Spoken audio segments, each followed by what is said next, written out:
theme is the new normal and managing in the new normal, specifically in China. And it's interesting. I think a lot of business leaders came into this summer in China with certain preconceived notions about what normal looks like. And now as we head into fall, a lot of those preconceived notions have completely changed.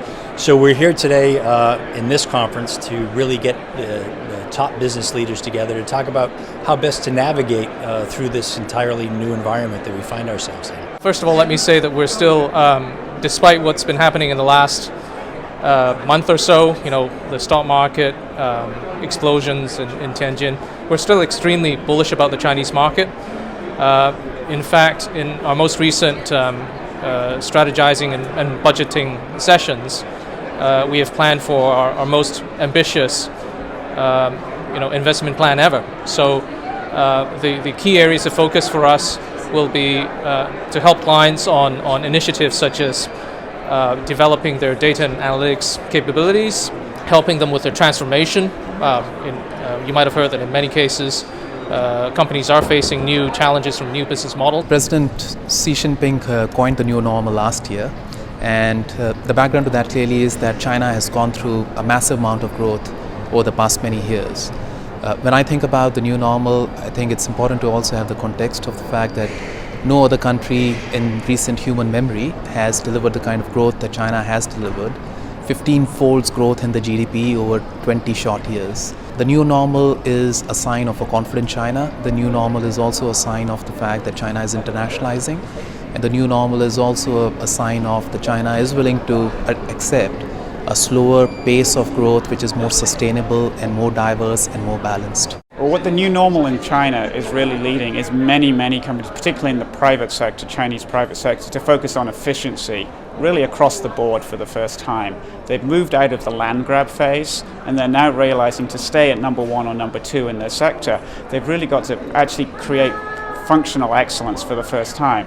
Trying to find the CIO in a private Chinese company historically was like mission impossible. 3-4 levels down. They didn't spend money on IT.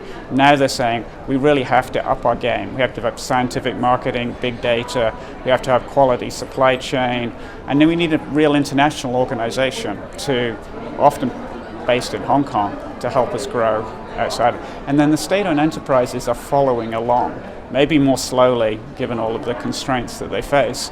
But even there, we're seeing a rising focus on efficiency to go along with the restructuring and the consolidation. Well, I think the interesting thing from today is the new normal is a very quick phrase for what is really a tectonic shift in terms of doing business in China. You have a move to a consumer economy.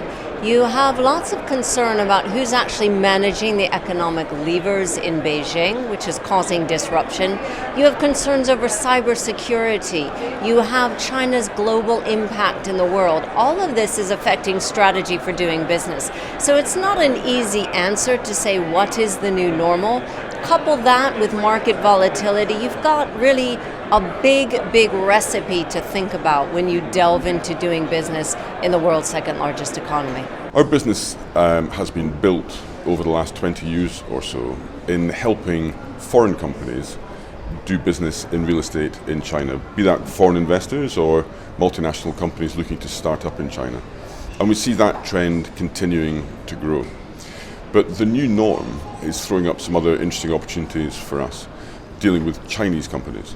That's Chinese companies who, on the one hand, want to get more efficient at home, and we've got techniques that can help them grow, but grow more efficiently. Whereas previously it's been about just growth rather than economic or profitable growth. And secondly, and it's a huge opportunity for us, is taking Chinese companies abroad. Both investors who want to diversify their real estate portfolios into some of the gateway markets of the world, but also corporate entities who are looking to grow their share of the market in markets outside China. One Belt, One Road is an initiative launched and spearheaded by the People's Republic of China, focused on the Silk trade routes, then the maritime trade routes, looking at infrastructure investment, cultural exchange and trade development.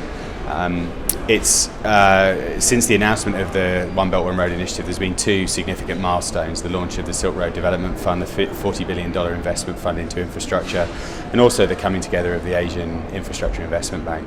Thomson's role in terms of One Belt One Road, we provide critical intelligence, insight, information and news to everybody from governments, including policymakers, central banks, financial institutions, professionals and consumers.